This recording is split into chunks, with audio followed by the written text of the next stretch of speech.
Welcome to my channel official 143। তোমরা সবাই কেমন আছো? আশা করি তোমরা অনেক ভালো আছো আর আমিও অনেক ভালো আছি। তো আজকে সকাল সকাল একটা ব্লগ স্টার্ট করেছি, তার কারণ হচ্ছে আজকে মঙ্গলবার বিপত্তারিণী পুজো আর আমি আর মা যাবো এখন পুজো দিতে। তো স্নান টান করে এসে সবে শাড়িটা মাত্র পরলাম আর এখন রেডি হব। আর রেডি সেরকম কিছু হবে না, এই চুলটা ভেজা আছে, দেখি কি চুল বাঁধি। আর তারপরে যাব ওখানে। কালকে তো তোমাদেরকে আমি দেখিয়েছিলাম আগের একটা ব্লগে যে আমি কি কি নিয়েছি। আর এই পুজোর নিয়ম তোমরা অনেকেই বেশ ভালো মতনই জানো, যে সুতো বানাতে লাগে 13খানা দুব্বো দিয়ে 13টা গিট দিয়ে সুতো বানাতে লাগে, আর হচ্ছে 13 রকমের ফল দিতে হয়। আর সব থেকে বড়ো কথা, পুজো হয়ে গেলে আমরা ভাত খেতে পারবো না, আমাদের 13টা লুচি খেতে হবে। সে সারাদিন বসে খাও, যখনই খাও 13খানা লুচি তোমাদের খেতে হবে। তো তোমরা কে কে এই উপোসটা করেছো আর কার কার কেমন লাগে উপোসটা করতে? আমি তো প্রত্যেক বছর করি। আগের বছর হয়তো সোনামা ছোটো ছিল তাই জন্য করতে পারিনি, তো এবছর আবার শুরু করেছি, চেষ্টা করবো প্রত্যেক বছর করার। তো চলো আগে পুরোপুরি রেডি হয়, আর মা আর আমি যখন যাবো তখন তোমাদের সাথে সব কিছু শেয়ার করব। আর ওই বাড়িতেই যাবো যেই বাড়িতে আমরা সেই গেছিলাম, কি পুজোর সময় গেলাম, কালী পুজোর সময় গেলাম তখন। আর হচ্ছে সোনামাকে আজকে নিয়ে যাবো ভাবছি, কারণ রাহুল কাজে বেরিয়ে যাবে, বাবাও থাকবে না, তা ও কার কাছে থাকবে, তাই জন্য ভাবছি ওকে নিয়েই যাবো, একবারে খাই রেডি করে ওকে নিয়ে যাবো। এখনও ঘুমাচ্ছে, চলো আগে তোমাদেরকে দেখাই ও কী করছে। ওই যে দেখো রাহুলও ঘুমাচ্ছে, ওই যে সোনামাও ঘুমাচ্ছে। দেখো আমি রেডি হয়ে গেছি, চলো আগে পুরো রেডি হই, তারপর তোমার সাথে কথা বলবো। আর মা ওইখানে ঘরের পুজোটা দিচ্ছে। এখন সোনামা উঠেছে, ওকে খাওয়ালাম আর খাইয়ে ঠাইয়ে এখন আমরা যাব। আর মা চলে গেছে আগেই ডালামালা নিয়ে, কারণ 8টার সময় পুজো বসার কথা ছিল, 8:30 বেজে গেছে। আর বাড়িতে একটা বাচ্চা থাকলে তো বোঝোই কীরকম দেরি হয়। আর সোনামাকে পাপা এখন জুতো পরিয়ে দিচ্ছে, আর আমাকে এই যে তোমাদের দাদাভাই দিয়ে আসবে। আরে এই যে সোনামা, ইয়ে। তো আগে চলো যাই, আর মন্দিরটা তোমাদেরকে দেখাবো, আগেও তোমরা দেখেছো, তাও আর একবার তোমাদেরকে আমি দেখাবো ভিডিও করে। তো চলো আগে যাই।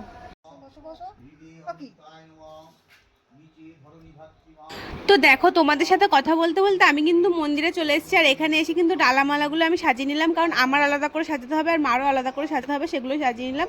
আর তোমাদেরকে মন্দিরটা আমি দেখিয়ে দিচ্ছিলাম, দেখো কত সুন্দর, কত বড় একটা মন্দির। আর মায়ের মূর্তিটা কি দারুণ না। আর এখানে কিন্তু ফলের সব জোগাড় জানতে হচ্ছিলো, এখানে কিন্তু একটা কাঁঠাল ছাড়াচ্ছিল। আর আমি যাওয়ার পরে তারপরে উনি মাথায় আমার হাতে রেখে একটা মন্ত্র পড়েছিল, ওটা হয়তো শুদ্ধ মন্ত্র, মানে আমার শরীরটাকে শুদ্ধ করেছিল। আর এখানে দেখো সোনামা এই যে মার করলে বসে রয়েছে, আর আমি ভালো করে এগুলো ভিডিও করে নিয়েছিলাম। আমি এসে এগুলো সাজিয়ে তারপর আমি কিন্তু মণ্ডপের ভেতর দিয়েছি। আর এটা কিন্তু আমার আগের বছরের সুতো, দেখো এটা আমার হাতে দেখে ওরা কিন্তু কেটে দিয়েছে। তোমাদের কার কার 1 বছরের সুতো থাকে? মানে আমি এই যে আর একটা পরলাম এই বছরের সুতো, এটা আবার পরের বছর বিপত্তারিণী পুজোর সময় আমি এটা কেটে আবার আমি যাওয়ার পরে সবাই আমাকে বলছিল যে তুমি এত দেরি করে এসছো, সবার মোমবাতি ধূপকাঠি ধরানো হয়ে গেছে, তুমি যাও গিয়ে ধরিয়ে আসো। তখনই আমি ধরতে গেছি, আর ওখানে গিয়ে আমি একটা বৌদির কাছে আমার ক্যামেরাটা বারবার দিচ্ছিলাম, মানে আমি যাই করছিলাম না, কারণ একা হাতে তো নিজের ক্যামেরা করা যায় না, তাই জন্য করা যায় হয়তো সবসময় করা যায় না, ওই জন্য আমি কি করছিলাম, যখনই আমি কোনো কিছু করছিলাম না কেন ওই দিদির কাছে দিয়ে দিচ্ছিলাম। এখন ক্যামেরাটা মা করে দিচ্ছিলো, তারপরে আমার উনি যখন দেখতে পেলো যে ক্যামেরাটা মা ভালো করে করতে পারছে না, তখন কিন্তু ফোনটাই যে এখন কিন্তু উনি নিয়ে নিয়েছে। আর এরপরে যতবারই আমি যা যা করেছি সব কিন্তু ক্যামেরা কিন্তু ওই দিদিই করে দিয়েছিল, দিদি হোক বৌদি হোক, মানে সম্পর্কে আমার যা মত হয় পাড়ার, তো ওই সব ক্যামেরা আমাকে করে দিয়েছে। তো তারপরে দেখো এখানে আমার মোমবাতি ধরানো হয়ে গেছে, আমি প্রণাম করে চলে আসলাম। আর এখানে কিন্তু যজ্ঞের জন্য বেলপাতা সব আলাদা করা হচ্ছিল, মানে 28টা মতন বেলপাতা আলাদা করেছে, আর একটা কি পাতা ছিল ওই পাতা যোগ ডুমুরের পাতা হয়তো হবে, সেই পাতা আলাদা করছিল যজ্ঞের জন্য। আর এখানে কিন্তু পঞ্চপ্রদীপ দিয়ে আরতি করার পরে সেই প্রদীপটার তাপ দিচ্ছিলাম আমি সবাইকে। সোনামা কিন্তু একটা বাচ্চা মেয়ের সাথে খেলছিল, তাকেও দিয়ে দিয়েছে, সোনামাকেও দিয়ে দিয়েছি। তোমরা যারা যারা এখনও আমার ইনস্টাগ্রাম আইডিটা ফলো করনি তাদেরকে গিয়ে ফলো করে আসো, রাইমল্লিক143 দিয়ে আছে। আর যারা যারা আমার পেজে নতুন আছে বা ইউটিউব চ্যানেল নতুন আছে, তারা প্লিজ আমার ইউটিউব চ্যানেলটা সাবস্ক্রাইব করে, যারা পেজ থেকে ভিডিও বেশি করে প্লিজ পেজটাকে ফলো করতে কিন্তু একদমই ভুলবে না। আর এখানে দেখো অনেক সুন্দর করে আরতি হচ্ছে, আর উনি খুব সুন্দর করে আরতি করছিল। তারপর আরতি করার পর এখানে অঞ্জলি দেওয়ার জন্য আমাদেরকে ফুল বেলপাতা দিয়ে দিয়েছে, আর অঞ্জলিতে সবসময় 3বার, আর সোনামাকে আমি কোলে নিয়ে অঞ্জলি দিচ্ছিলাম। আর এখানে দেখো সোনামা দুষ্টুমি করে বলে প্রথমে ওকে কার্টুন চালিয়ে দিয়েছিলাম, তারপরে দেখছো কার্টুনও দেখছেন না, দুষ্টুমি করে যাচ্ছে, ওই জন্য ভাবলাম ওকে কোলে নিয়ে ভালো করে বসাই। দেখো একবার উঠে এদিকে যাচ্ছে সেদিকে যাচ্ছে, ঠিক করে ওকে নিয়ে বসা মানে ও কোনো সময় ঠিক করে পুজো দিতে দেবে না। তারপরে দেখো সবাই বলছে যে গায়ের উপর আঁচলটা দিয়ে নাও, ওটাই বেশি ভালো লাগে আঁচল, আর পুজো দেওয়ার সময় এরকম মাথায় ঘোম ঘোমটা দিয়ে গায়ে আঁচল দিয়ে তারপরে পুজোটা দিতে হয়, তাই জন্য আমি আবার ওই আঁচলটা দিয়ে নিলাম।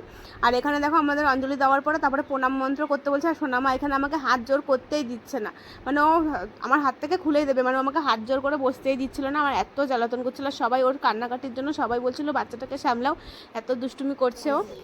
তারপরে দেখো অঞ্জলি দেওয়ার পরে এখানে সবাই এসে বলছিল যে ঘটিতে মগে করে একটু বা ঘটিতে করে জল নিয়ে ঘটের মধ্যে ঢালতে, আর সেটাই আমি ঢালছিলাম। আর এখন কিন্তু ভিডিওটা ওই বৌদিটা করে দিচ্ছিল, মানে দিদিটা, তো ও বলছে একটু তাকাও নাহলে বুঝলো কী করে কে জল ঢালছে। আর তারপরে কিন্তু একটু সিঁদুর নিয়ে ঘটের মধ্যে কিন্তু আঁকতে বলছিল, ওই যেটা আঁকা আছে ওটাই আঁকতে বলছিল। আর আমি কিন্তু বিপত্তারিণী পুজো বিয়ের আগেও করেছি, কিন্তু এইগুলো কিন্তু আমাকে করতে হয়নি, কিন্তু হয়তো এখন আমার বিয়ে হয়ে গেছে তাই জন্য হয়তো এগুলো করতে হচ্ছে, কিন্তু বিয়ের আগে এগুলো আমাকে করতে হয়নি, এগুলো একটু নতুন নিয়ম দেখছি। আর এখানে কিন্তু পুজোটা হয়ে যাওয়ার পরে ঠাকুরমশাই যজ্ঞ করতে বসে পড়েছিল। আর এখানে দেখো যজ্ঞের উপরে কি জানি একটা লিখছিল। আর এখানে আমি সোনামা এত দুষ্টুমি করছিল ওই জন্য ওকে নিয়ে এসেছিলাম। আর এখন যেহেতু যজ্ঞের জন্য আগুন ধরাবে ওই জন্য আমি ওকে টেনে টেনে আমার কাছে নিয়ে আসছিলাম আর বলছিলাম দুষ্টুমি করিস না, এই দেখ। আর দেখো আমাদেরকে সিঁদুর পরিয়েছে বলে সোনামাকেও দুষ্টুমি করে সিঁদুর পরিয়ে দিয়েছিল। আর এখানে যে যজ্ঞের আগুন ধরিয়েছিল, যজ্ঞের তাপটা কিন্তু যজ্ঞের আগুনটা কিন্তু অনেক উঁচুতে উঠেছিল।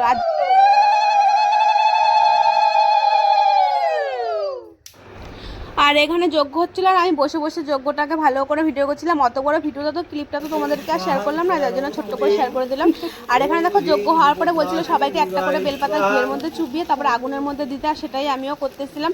আর যে বৌদিটা এই যে দেখো এখন মাথায় ক্লিপ দাও ও দিচ্ছে, এই আমার ভিডিও সবসময় করে দিচ্ছিল। ওকে বলেছি তুমি আগে দিয়ে নাও তারপর আমার ভিডিও ক্লিপটা তুমি দাও।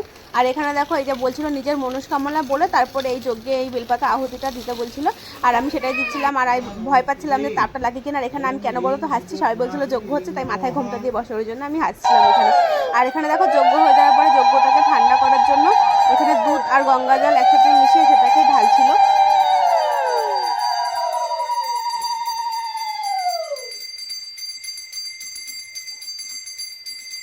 আমি শুনেছি যজ্ঞ হয়ে যাওয়ার পরে যজ্ঞ নাকি ঠান্ডা করতে হয়, তাহলে নাকি মাও ঠান্ডা হয়ে যায়।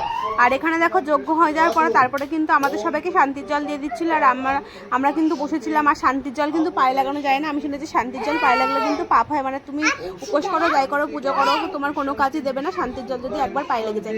আর সেটাই আমি মাথা নিচু করে শান্তির জল নিচ্ছিলাম যে ভগবান বেশি বেশি করে শান্তি দাও আমাকে। আর এখানে আমি সোনামাকে ডাকছিলাম যে এসে শান্তির জল নিয়ে, সবাই হাসছিল বলছিল তোর কথা যেন কত বোঝে। একটা সত্যি কথা কি বলো তো, ও কিন্তু কথা বলতে সেরকম একটা না পারলে ও কিন্তু সবই বোঝে, মানে ওকে যাই বলো না কেন সবই কথা কিন্তু বুঝে বলবে। এমনকি ওকে যদি বলো যে জামা প্যান্ট নিয়ে পরিয়ে দেবো সেটাও কিন্তু নিয়ে আসবে। আর এখানে দেখো নিয়ম আছে যে বিপত্তারিণী পুজোর পরে ঠাকুরমশাই তোমাদেরকে বিপত্তারিণী সুতো পরিয়ে দেবে, আর সেটাই আমাদেরকে পরিয়ে দিচ্ছিল। এই যে ওই দিদিটাই সে আমাকে ভিডিও করে দিচ্ছিল আর আমি সুতো পরে নিচ্ছিলাম। এই সুতোটা আমি এখন 3 দিন এরকম রাখবো, আর নিয়ম আছে এই দুব্বোটা 3 দিন রেখে তারপরে ফেলে দিতে লাগে। আর আমি সুতোটাও এরকম 3 দিন রাখবো, তারপরে আমি হাতের ওপর থেকে খুলে আমি হাতের নিচে একদম যেখানে শাখা পড়ে আছি ওখানটাতেই আমি সুতোটাকে খুলে পরবো। আর একটা যজ্ঞের টিপও দিয়ে দিল ওটা পরানোর পরে। আর এখানে দেখো সোনামাকেও সুতো পরিয়ে দিচ্ছে, আর ও যেহেতু খালি গায়ে আছে ওই জন্য এই জায়গাটা আমি একটুখানি ঘোলা করে দিয়েছি। তোমরা ভালো মতনই জানো ফেসবুকে ইউটিউবে এরকম খালি গায়ে ভিডিও ছাড়তে দেয় না। আর আগে আমি এগুলো জানতাম না, এখন জানার পর থেকে আমি এখন এইভাবেই সোনামাকে যত চেষ্টা করি যাতে খালি গায়ে ভিডিও না করতে দিই। আর এখানে দেখো তারপরে সবাইকে একটা করে পান আর একটা সিঁদুর দিয়ে দিচ্ছিল। পান তো আমি খাই না, পানটা আমার কাজে লাগবে না আমি জানি, কিন্তু সিঁদুরটা আমার কাজে লাগবে। তারপরে দেখো একটা কি ওষুধ বানিয়েছে, সেই কি দিয়ে বানিয়েছে আমি তো জানি না, শুনলাম তুলসী পাতার রস আর কি, সেটা সবাইকে খেতে বলছিল কিন্তু আমি খাবো না, ওই জন্য মাকে দিয়ে দিয়েছি। মা খাচ্ছিল, সবাইকেই দিয়েছিল, আমি খাইনি। তারপরে এখানে প্রসাদ দিয়ে দিচ্ছিল আর চা দিয়েছে, চায়ের সাথে কিন্তু একটা লুচিও দিয়েছিল। আর যেহেতু প্রসাদের সাথে একটা লুচি দিয়েছে, চায়ের সাথে একটা লুচি দিয়েছে, এখানে কিন্তু 2টো লুচি খাওয়া হয়ে গেছে। আর এই দেখো এখন বাড়ি চলে এসেছে। আর গুনে গুনে কিন্তু সারাদিনে 13খানা লুচি খেতে হবে। 13খানার বেশিও খাওয়া যায়, কিন্তু তোমার যদি মনে হয় যে তুমি 13খানা খেতে পারবে না তাহলে ছোটো ছোটো করে তোমরা লুচি বানিয়ে খেতে পারো। আমরা কিন্তু তাই খেতাম বিয়ের আগে, কিন্তু এখন বলছে সারাদিন মিলিয়ে তুই 13খানা খেতে পারবি। আর 13খানার কম খেলে কিন্তু হবে না, নিয়ম কিন্তু 13খানাই খেতে হবে। তো আজকে ভিডিওটা তোমাদের কেমন লাগলো, ভিডিওটা ভালো লাগলে লাইক করতে কিন্তু একদমই ভুলবে না। আর দেখা হচ্ছে নেক্সট ভিডিওতে। যারা যারা আমার চ্যানেল নতুন আছে তারা প্লিজ চ্যানেলটা সাবস্ক্রাইব করতে। টাটা সবাই।